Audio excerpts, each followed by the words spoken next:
नमस्कार। तीनों सीटों पर हुए उपचुनाव को लेकर फाइनल नतीजे सामने आ चुके हैं। तीनों सीटों को लेकर यहां पर जिस कार से बड़ा उलटफेर हुआ है, तीनों सीटों को लेकर बात की जाए तो कौन कितने अंतर से जीता है, कहां कितना बड़ा यहां पर जीत का अंतर रहा है, इसको लेकर तीनों सीटों पर यहां पर फाइनल नतीजे सामने आ चुके हैं। तीनों सीटों को लेकर बात की जाए तो चौंकाने वाले आंकड़े सामने आ रहे हैं और जो नतीजे हैं बांकीपुर दतिया सीट पर बिल्कुल यहां पर चौंकाने वाले रहे हैं। अगर बात की जाए दतिया सीट को लेकर तो ये सीट कहीं ना कहीं बड़े नेताओं को लेकर भी काफी हलचल रही है। और यहाँ अगर बात किया दतिया सीट को लेकर तो भारतीय जनता पार्टी इससे पहले 2023 से पहले सीट पर लगातार नरोत्तम मिश्रा जीतते रहे, लेकिन 2023 में बड़ा उलटफेर हुआ। नरोत्तम मिश्रा यहाँ पर चुनाव हारे और अब यहाँ पर कांग्रेस उम्मीदवार के अयोग्य ठहराने के बाद यहाँ पर जो है उपचुनाव हुआ और नरोत्तम मिश्रा का टिकट कटा। लेकिन जिस कार से यहाँ पर बड़ा उलटफेर हुआ, कांग्रेस ने यहाँ पर अपना जो जीत का सिलसिला था वो बरकरार रखा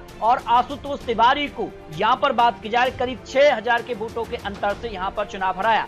यहाँ पर बात की जाए तो कांग्रेस उम्मीदवार को 66,726 वोट मिले, जबकि भारतीय जनता पार्टी उम्मीदवार आशुतोष तिवारी को 60,701 वोट यहाँ पर मिले, यानी जो अंतर है वो करीब 6000 का। लेकिन चौंकाने वाले आंकड़े यहाँ पर आजाद समाज पार्टी के भी रहे, जहां दामोदर यादव ने भी करीब 22,515 वोट हासिल किए। इसके दम पर ही कहीं न कहीं ये माना गया कि कांग्रेस और यहाँ पर भारतीय जनता पार्टी में कांटे की टक्कर रही। या आने वाले समय में कई और राज्यों में जो चुनाव है क्या इनका असर देखने को मिलने जा रहा है, क्योंकि बांकीपुर सीट भी भारतीय जनता पार्टी की एक मजबूत सीट मानी जाती थी। इससे पहले लगातार भारतीय जनता पार्टी सीट पर जीतती रही है और नितिन नवीन जो कि भारतीय जनता पार्टी के राष्ट्रीय अध्यक्ष बने हैं और यहाँ पर उनकी सीटें खाली हुई थी। और ऐसे में जन स्वराज पार्टी के मुखिया यहाँ पर प्रशांत किशोर ने यहाँ बड़ा उलटफेर कर दिया है। यहाँ पर 64,151 वोट उनके खाते में रहे, जबकि भारतीय जनता पार्टी नीरज कुमार को 44,827 वोट मिले,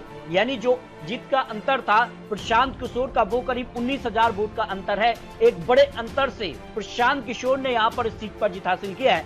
जबकि बात किया रेखा गुप्ता, यहाँ पर जो आरजेडी उम्मीदवार थी उनको 14,273 ही वोट मिले और करीब 10% वोट शेयर मिला, यानी एग्जिट पोल के हिसाब से जो आकलन था उस हिसाब से दोनों सीटों पर बड़ा उलटफेर सामने आया है।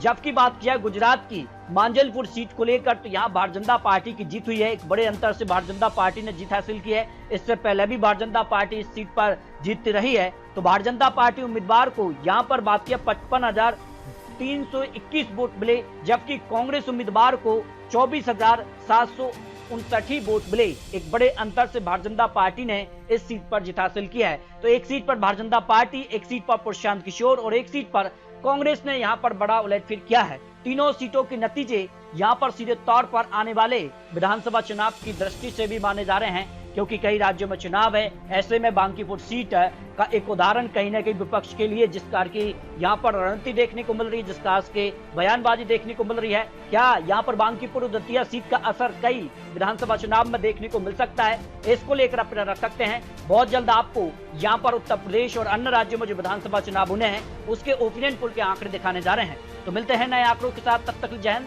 जय भारत।